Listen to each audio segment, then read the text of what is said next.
as we were working out who speaks first, second, and third, and so on in the program, I said, I want to introduce Mark, because Mark's and my relationship goes back a long time to when he was just a tad working his way through grad school, and looking like a young man with promise.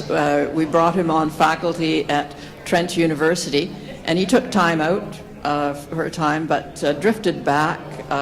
The tribe that had formed in the Department of now Indigenous Studies was just a really nice tribe to belong to. So he was back at Trent carrying his Doctor of Jurisprudence degree from York University. And it was about that time that I took leave and became co-director of research for the Royal Commission. And we were looking for someone to encapsulate and create a vision of where we'd come from and where we were going.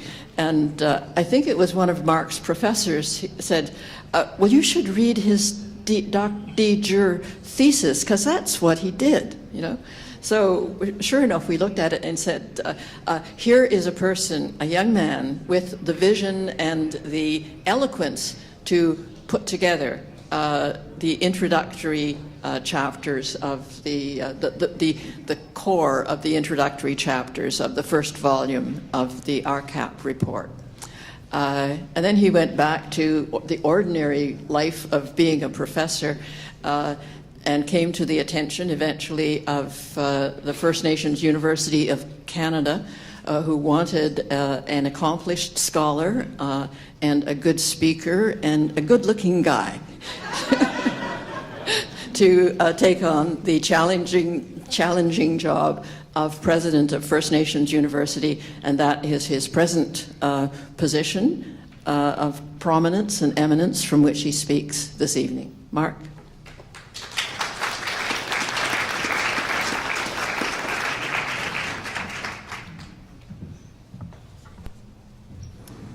Thank you, Marlene, for that very generous introduction. I guess I was just a young pup way back when this report was being finalized, and wow, 20 years, just like that. It's amazing. It is true. Time does get faster as we get older. I'd like to begin this evening's remarks by, first of all, thanking our elders and other speakers who started us out with their prayer and opening words and started us out in a good and appropriate way. And also acknowledging all of our special guests who are here tonight. It was a jam-packed conference with a lot of speakers and a lot of, say, intellectual heft that is gathered here for these couple of days, but certainly to any of the chiefs or council members or the political leaders that we have. I know we have former national chiefs here, the Deputy Mayor and Minister Bennett. Thank you all for being here. And I would just also like to, as part of my remarks, acknowledge the incredible organizational efforts that went in to putting this all together, and all the volunteers and their hundreds, if not thousands of hours of over a year putting this together from its initial concept way back when, under the initial idea, and through the guidance and the wisdom of Marlene and Fred to gather all the cats and keep them all going in the same direction to get us to this point. It's a remarkable accomplishment, and certainly something that requires a great deal of thanks to everybody who put in the time to get us here today. It was quite a challenge to be the keynote, and it certainly is an honor to be the keynote here for this conference. And the task was to try to set the overall context for the conference, to go back to RCAP, to look at all that was before. Let's see, there we go. To all that was before in RCAP, all that information, to look at the last 20 years, how that has added to it, to look at all that was before, all that is, and where we're going from now, to put that all together within the overall 6 themes of the conference, and also to talk about nation and nation and what that means, and world hunger. of that scale, where you try to think of it and say in 20 minutes or less, try to encapsulate all that and put it together. And I decided to not only take on that challenge, but to do so, as the minister would say, in a disruptive way. That is to look at this in a way that we usually don't look at this, and that is to look at this from an Indigenous perspective. And this goes back to my initial conversations way back in RCAP, and again to that initial question that RCAP was looking at, which basically is the relationship between Aboriginal and non-Aboriginal people. And I didn't mean to be disruptive when I was a kid, but I remember in school I was asking the questions that got me labeled as a troublemaker, where we were talking about history and we were talking about Columbus coming over and how appropriate we are here today in the center here. And the great philosophers over in Europe, and I asked the question, how come we always go back to Europe?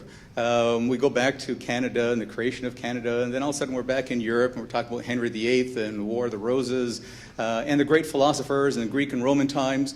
And my question was, what did our great philosophers and our thinkers have to say about the relationship between Indigenous and non-Indigenous peoples? And I asked that in class. I said, what about our philosophers as the time, the Indians? I said, I've never heard of that. Your great thinkers or philosophers before. Oh, okay, troublemaker. And then when I remember in high school asking the question, they said, oh, and we mentioned Newfoundland and why everything was new. Nova Scotia, New Brunswick, New Rochelle, for those who are Dick Van Dyke fans, and New York. And so I asked the question, what was the name before they all became New something? And the teacher, I remember looking and said, I don't know if they had a name. They must have had a name. Again, a troublemaker. Law school, same question, we're talking about native law, and I said, well, that's just natives who are in trouble with the law. What about our own indigenous systems, our own native legal systems and our traditions? What about those? Can't we learn about that? And I said, never heard of them before.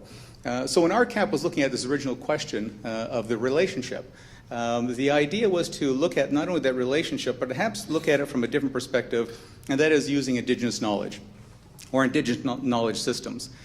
Which in the 1990s was fairly new. We've got a lot more literature on that now. And so that's what we're going to look at now, is that relationship between Indigenous, non-Indigenous peoples 20 years later. And now, of course, we have the report for the TRC that we've heard a lot about, where now Senator Sinclair came out with a TRC and called it a new chapter in this relationship. We, of course, then have the election, as we say, the one-year anniversary of the new Liberal government coming in, and again talking about resetting that relationship and looking at that relationship from a nation-to-nation perspective.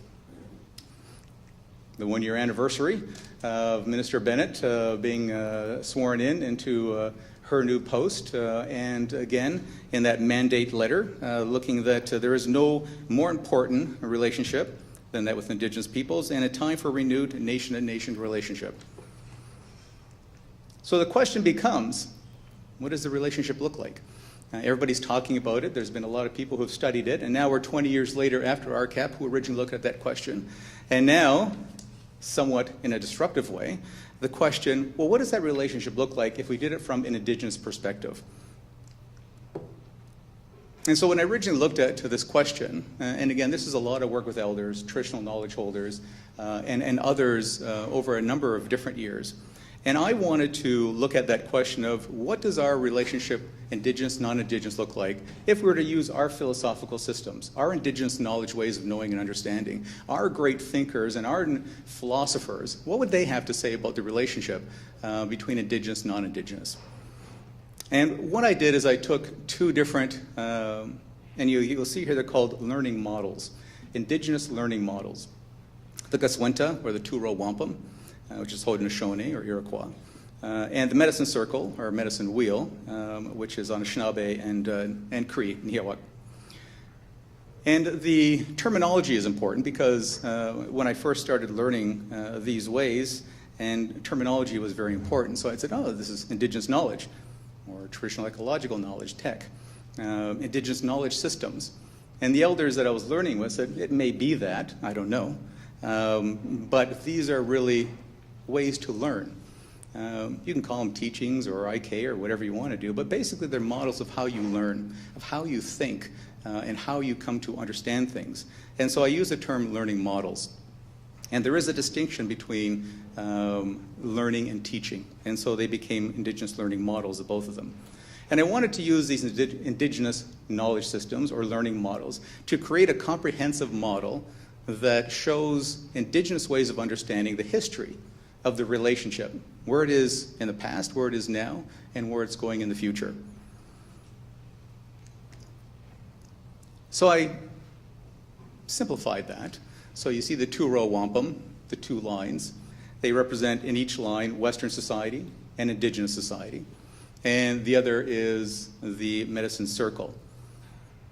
I'll go back a bit and talk about it because we usually see these as medicine wheels. And I went back to the elders and I said, where did we get medicine wheels anyway? He goes, don't know what you're talking about. I said, you know, medicine wheels, draw you a picture. He goes, I know what you're talking about. But we didn't have wheels. We weren't a wheel culture. Wheels only came around, this term only came around in the 1970s. And I said, oh, how did it come about? And he goes, well, I don't know about other people, but my experience is back in the 1970s when we had this amazing renaissance that was going on where elders and traditional knowledge holders were coming out in the public and saying our traditional knowledge system should be learned and understood in our ceremonies as well. He said, when we went out and we talked to groups, and it was usually counseling, we would draw the circle because that's the way we understand it. We'd go through it, and somebody said, hey, it looks like a wheel. And he goes, I guess it does. And from there on, it became a medicine wheel. He said, we never called it that. It was always just a way of knowing. It was a way of understanding. It was a way of life. Pamatsuan, bimatsuan, atanhet surreal. It was just the way that we do things in a good way. And we understand it that way, and that's what we do in ceremony. But this was the first time that it got represented in a two-dimensional form. And the elders at the time were saying, our fear was always that as soon as we put it down on paper, people would say, so that's it. That's the color goes here and the direction means that. But it's never about that. It's more of a sphere. It represents life, and life is multidimensional. We don't have a two-dimensional life. So it's really a medicine sphere that we cut in. You take a slice out, put it on paper, and then we stop it, and then we teach about it. But really, it's all about movement and change. And the Gaswenta, too, is all about movement and change. So he said the best terminology would use a medicine circle as opposed to medicine wheel, because a circle encapsulates more of how we believe in what we do. So I took these two methodologies, and again, the terminology was kind of distinct because I was trying to explain, is this an epistemology, is it an ontology, is it a methodology, is it an axiology? He goes, I don't know about your ologies, but it's all those and more. It's a holistic way of understanding. And so if you want to develop a way of understanding from an indigenous perspective, you have to use this methodology, which is diagrammatic. It's visual. And you only get one page, one diagram, and it all has to fit within that. You don't get 80 pages, you don't get a dissertation, you only get one page. Like the Gaswenta is one diagram. The medicine circle is one diagram. And everything you need to know or understand about life is included in those one diagram. So you only get one page. Another great challenge. I said, okay, so I'll take that methodology of diagrams, and I'll take that methodology of putting them together and get one page to understand our history from an indigenous perspective. Now, one thing I'll just point out, the medicine circle, this one here, has 4 points on it. And there's many, I'll say, teachings about the medicine circle. But basically, it's about movement and change and how to balance that change. And so one aspect of that movement is if you put an object at the center of that circle and you walked around that circle for those 4 cardinal points, you get 4 different perspectives of that object. If you walked around the building, come in the front, if you went to the side, you went to the back, you went to the other side, you get 4 different perspectives of the building. All are accurate, one reality of the building, but 4 different perspectives. So the idea of putting these two together is to develop a model that looks at the reality of our history from 4 different perspectives, a holistic perspective. So we're going to add the two-row wampum to the medicine circle and come up with a holistic societal relationship model from an indigenous perspective.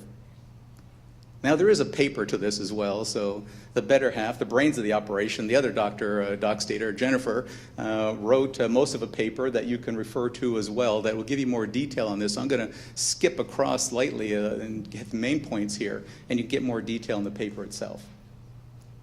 So the 4 historical perspectives that we get when we look at our history The first historical perspective that we're all familiar with, that usually I know I got in school, and most do get in school. We mentioned, Minister Bennett mentioned the education system and how we teach history.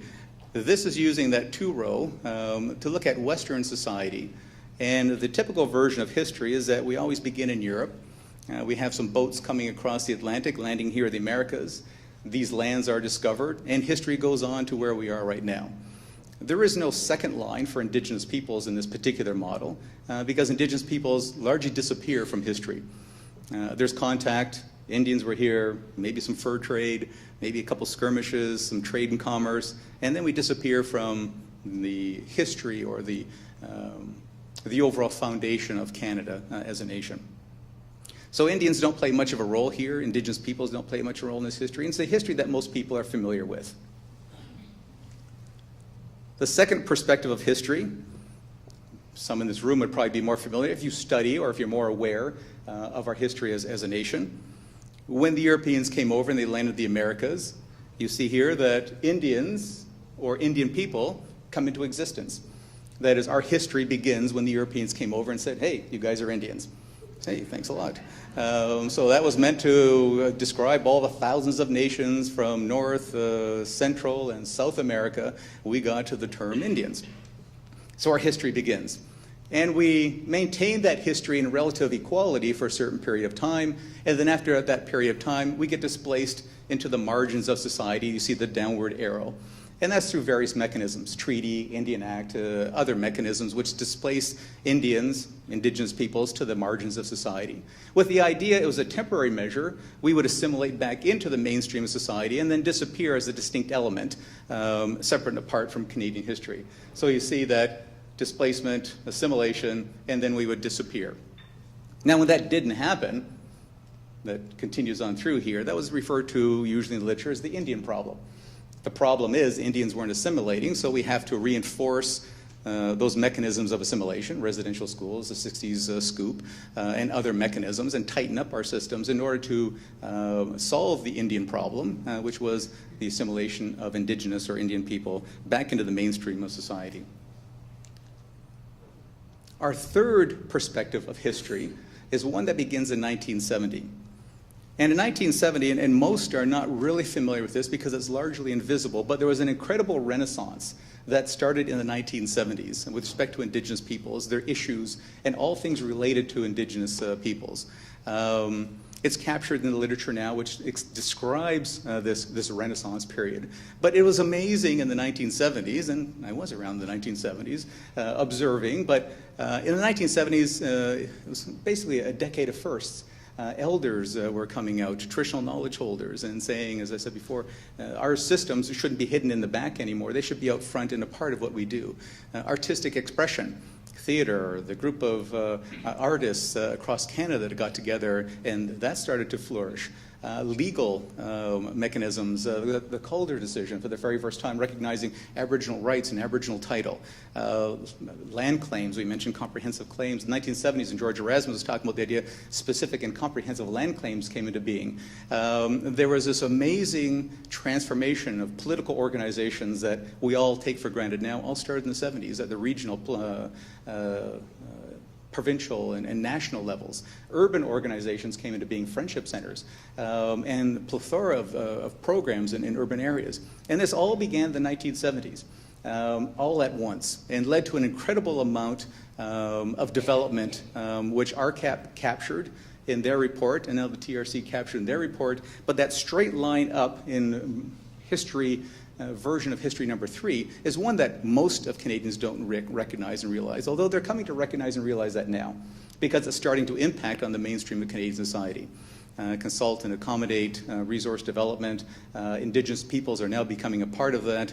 When we mention the economy, we're now mentioning Indigenous peoples as a part of that, and so people are starting to notice this growth that happened since 1970s.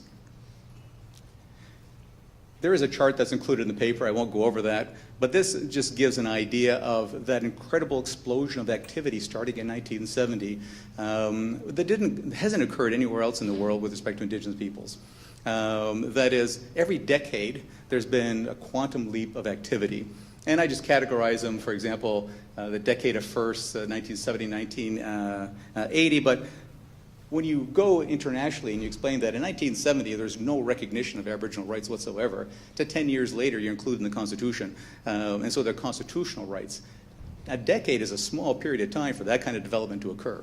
And then to go from that into rights expansion, the Supreme Court of Canada in all the cases, self-government, negotiations and economy. So I lay out essentially all that has developed, but it gives you an idea of that extent of development that occurred. Again, mostly invisible to a lot, but to those who study it, we recognize that development that has occurred.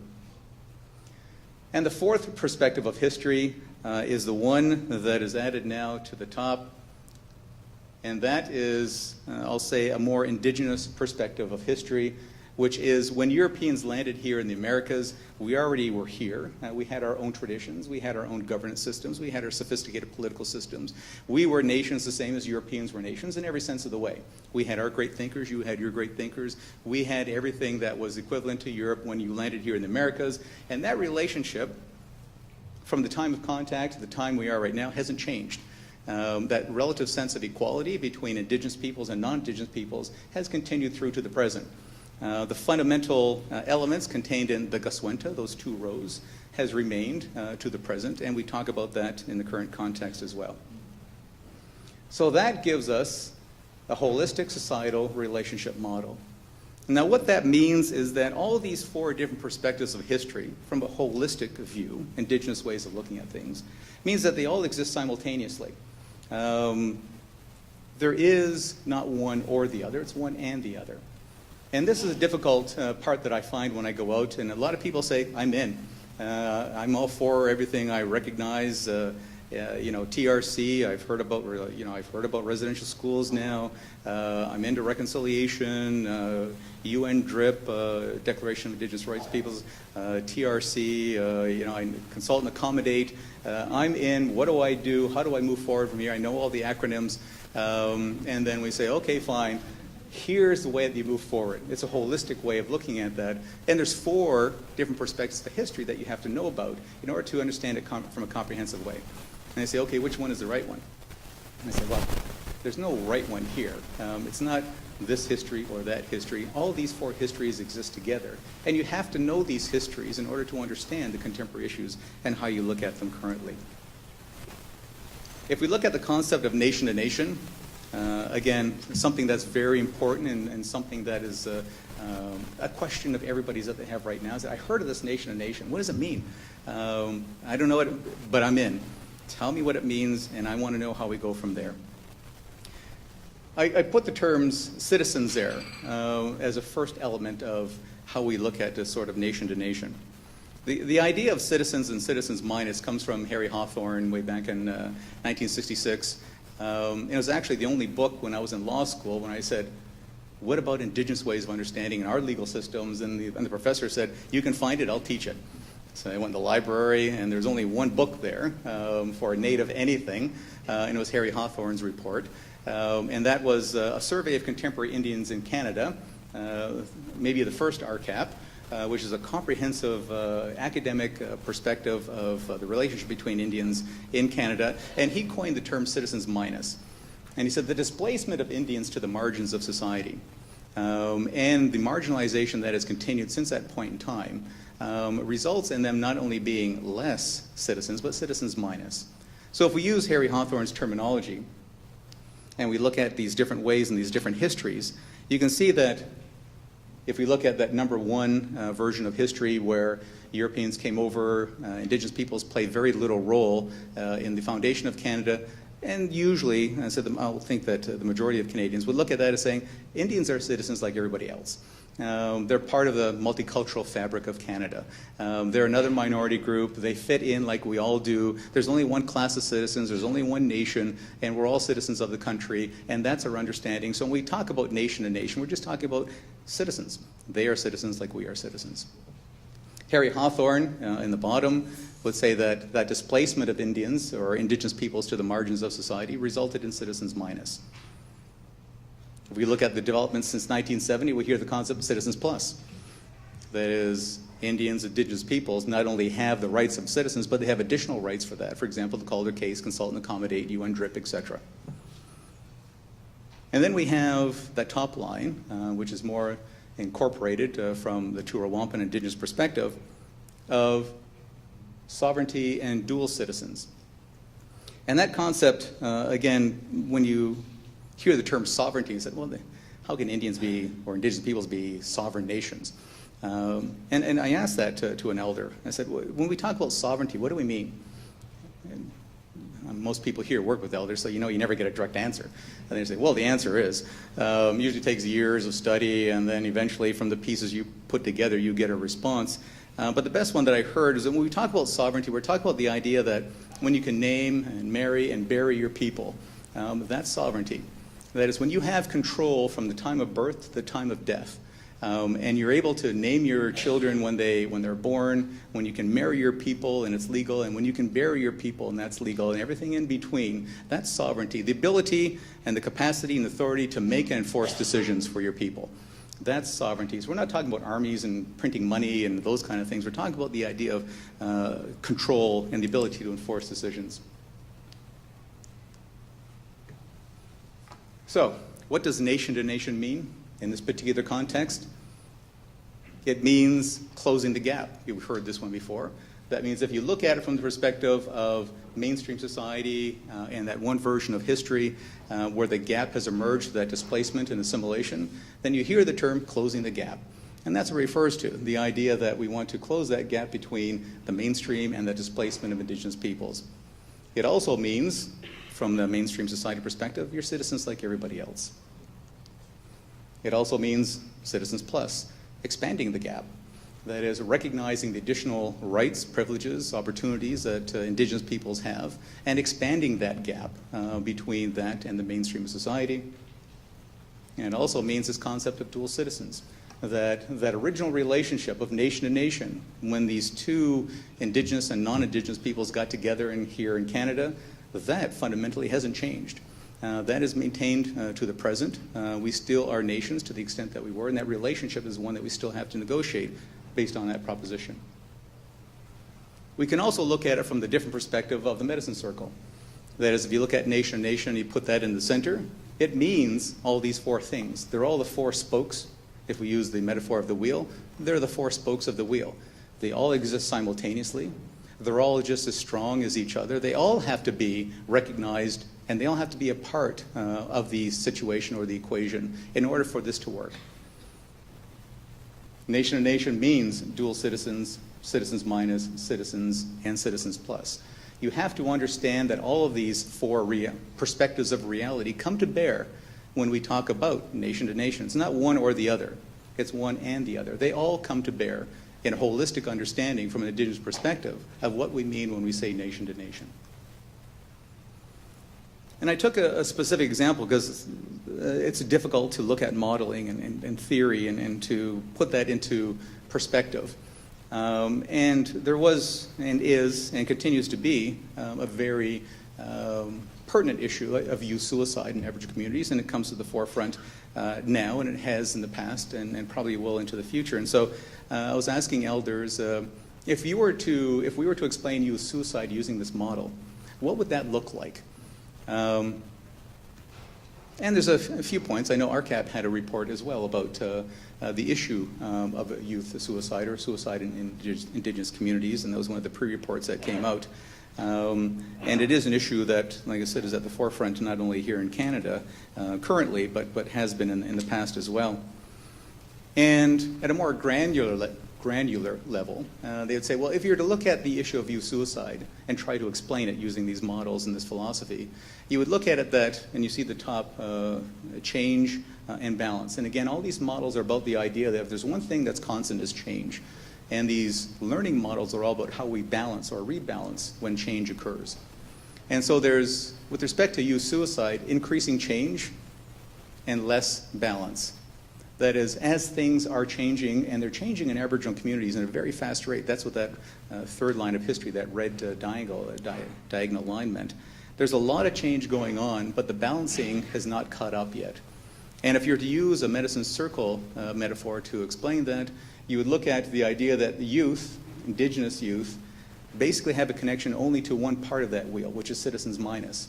That is, they can relate only to the idea of the displacement of indigenous peoples, to being at the margins of society. They don't see themselves as being citizens of the mainstream society, of having those opportunities.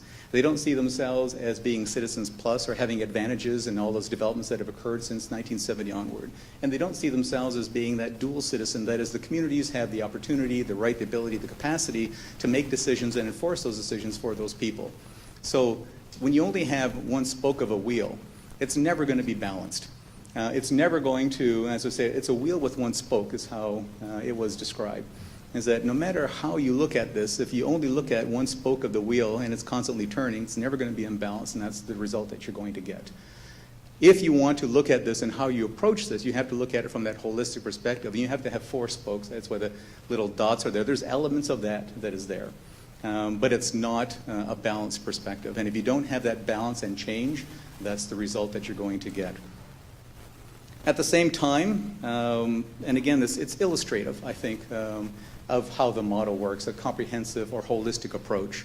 And at the same time, the elders were very clear to say that the reason we call these learning models is because this is an illustration of how we approach things, not what we do. And there's a difference between that. Learning model is how you think about things, how you approach things, how you come to understand things, but it's not the answer necessarily. Okay, so we didn't call these the magic 8-ball model, where you shake it and the answer comes out. How do you answer this? And the answer is, it looks likely. These are not answers, but approaches and a way of understanding and a way of looking at things from holistic perspectives that allow you to dig a little deeper and to have that holistic understanding. For the example, the elder would say, that's from a nation perspective. There's still a community perspective, and there's still a family perspective, and there's still an individual perspective, and that individual, you still have to look at mind, body, spirit, and emotions.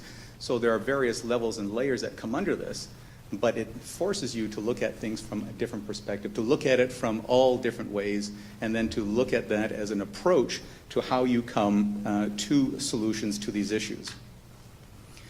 And so I wanted to, I said, with the presentation, and I said I just wanted to hit the high points. It's a lot. It's a different methodology. Hey, it's a lot of pictures.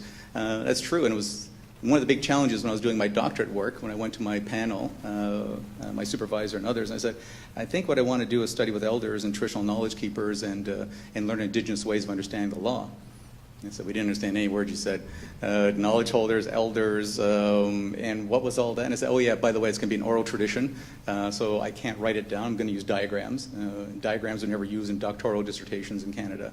So I said, diagrams, that's the methodology. They're diagrammatic and they're visual. They're simplistic, but they imply complexity.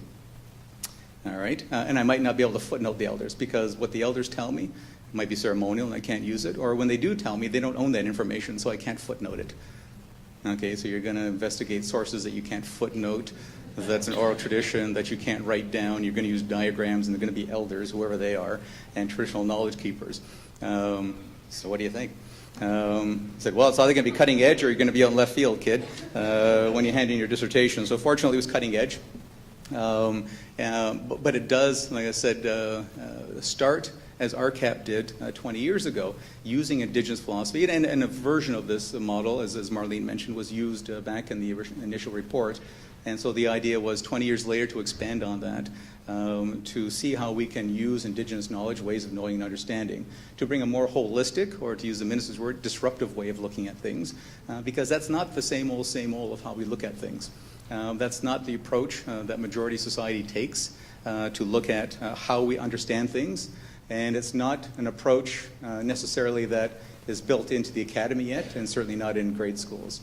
So the idea that we can have a holistic societal relationship model that incorporates those four different perspectives of reality, to look at that and say, okay, what does each one mean for the topic that I'm going to discuss? And we'll hear that over the next 2 days. All of the conversations, and I think all the papers fit into this model. We'll look at one or the other, but they all fit one way or another into an understanding that is more comprehensive and holistic as well. So it is the, as I go out and I talk to private sector primarily, and they're certainly interested. They're the people who say, we love reconciliation. We want to join in. We want to understand this is more. But we don't have, don't give us the 2-hour version. We want the 10-minute version. How do we understand all of this? So that's the 10-minute version.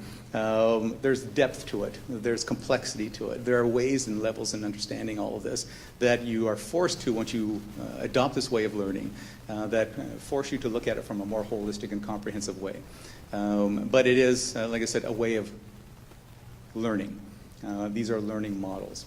And it is disruptive because we don't usually take this approach. And I know it takes time for people to look at that and say, holistic.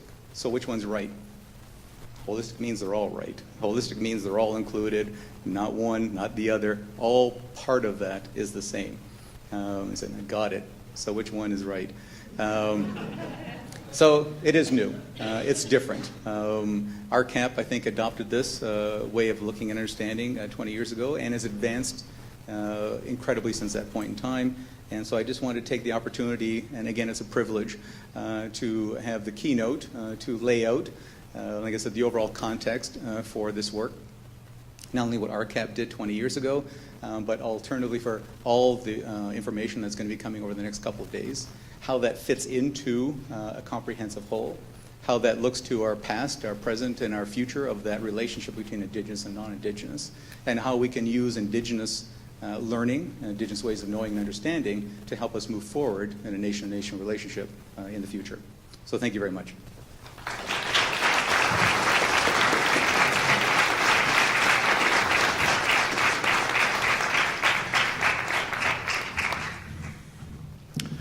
Thank you, Mark. I remember when Marlene and I were charged with putting the first volume of the final report together.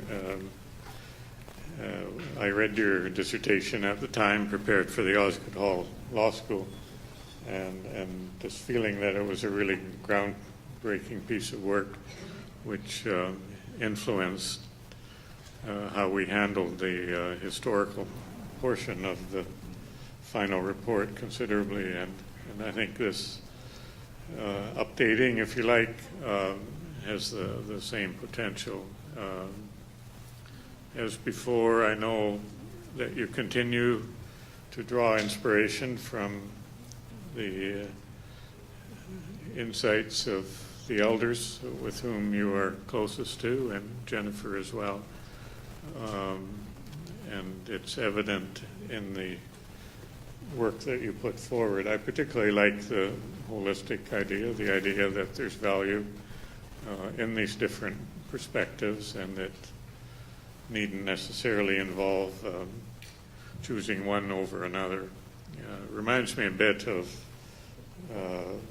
two-eyed seeing concept that elders in Nova Scotia have articulated. The idea of seeing the best and bringing together the best from different traditions and perspectives. So I think I'm going to have to read your paper maybe 3 or 4 times as I did your dissertation, but I want to thank you for your contribution.